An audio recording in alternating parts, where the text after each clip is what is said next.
Salut les amis, j'espère que vous allez bien. On se retrouve aujourd'hui encore pour une nouvelle vidéo. Donc, comme la situation, vous savez, donc on suit cette situation étape par étape pour pouvoir vraiment s'informer de l'avancée de ce conflit-là. En gros, un conflit diplomatique, politique, géopolitique, enfin bref, voilà.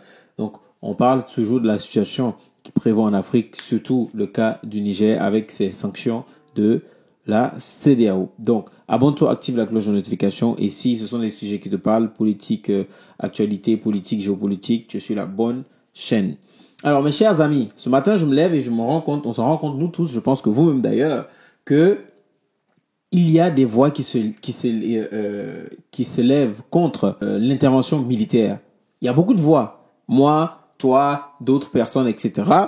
Mais des voix qui se lèvent déjà au sein des pays qui ont été dans les premières heures pour les sanctions et pour l'intervention militaire. Je vais tout simplement parler du Nigeria. Au Nigeria, il y a des voix qui se lèvent contre cette intervention militaire. Certaines personnes estiment qu'il ne serait pas judicieux d'intervenir au Niger, dans un pays frère. Alors, on regarde cet extrait d'une minute qui explique cela.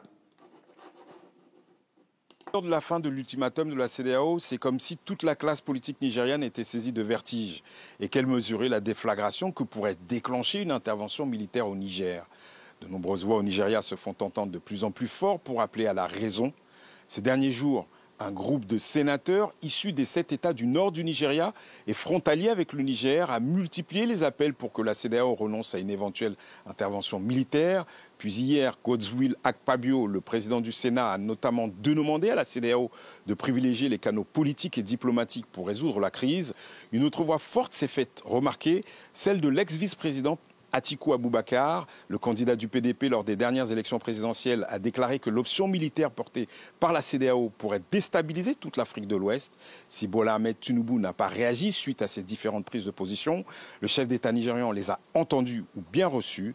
Malgré une majorité théoriquement à sa botte, il sait qu'il aura fort à faire pour obtenir le soutien du Sénat pour valider l'engagement éventuel de soldats nigérians dans une force d'intervention au Niger. Cette perspective reste hypothétique car la CEDEAO a mis l'option militaire en tout dernier recours. Alors ce dimanche, le président du Nigeria devrait donc multiplier les appels téléphoniques auprès de ses pairs. Il espère aussi avoir des retours concrets des émissaires qui dialoguent directement ou indirectement avec les putschistes du Niger.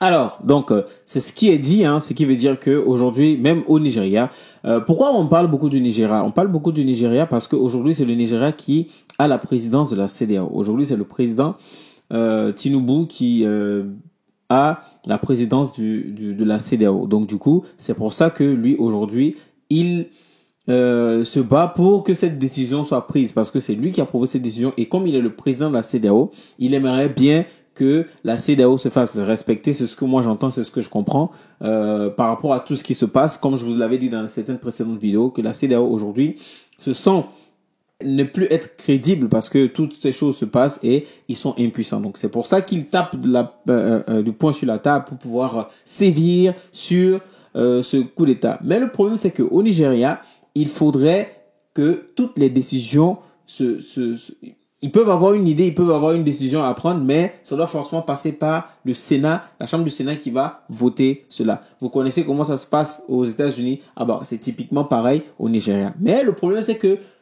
au Sénat, le président Tinubu rencontre une difficulté, se cogne à des personnes qui sont opposées à cette intervention militaire. Et n'en parlons pas.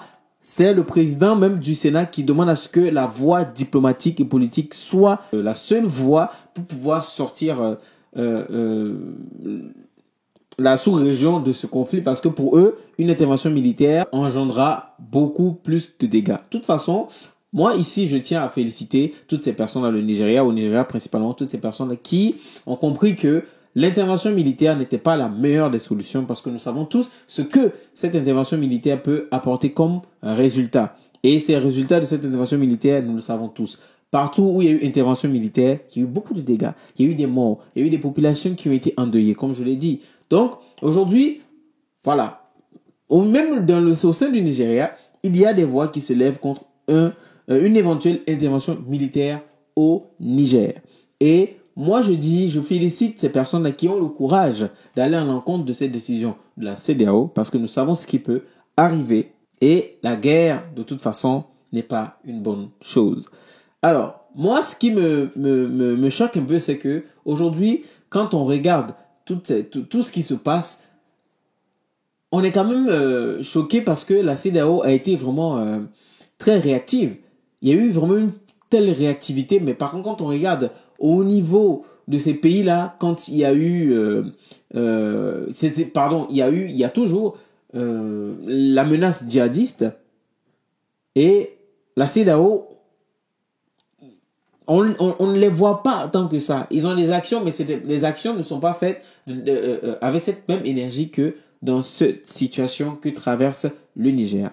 Alors, donc, ce qui me dit que des fois, il y a certaines personnes qui sont vraiment motivées, qui sont très, très, très motivées pour aller aider les autres. Pourtant, eux-mêmes dans leur pays, ils n'ont pas encore fini de régler les problèmes qui persistent dans leur pays. Est-ce qu'aujourd'hui, le Nigeria est dans la position de fournir un bataillon pour pouvoir aller déloger ces putschistes pendant que au Nigeria, il y a toujours ce problème de Boko Haram qui sévit dans le nord du Nigeria.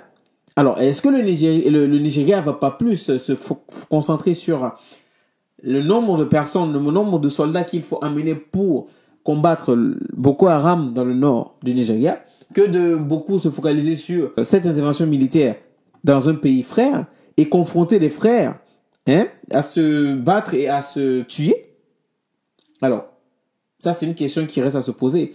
Est-ce que ces pays-là qui sont dans l'euphorie de pouvoir contribuer à cette attaque militaire-là, est-ce que ces pays-là ne veulent pas vraiment penser à eux et penser à cette voie diplomatique comme le préconise le président du Sénat? Ça, c'est une question qui reste à poser. Mais voici où on en est.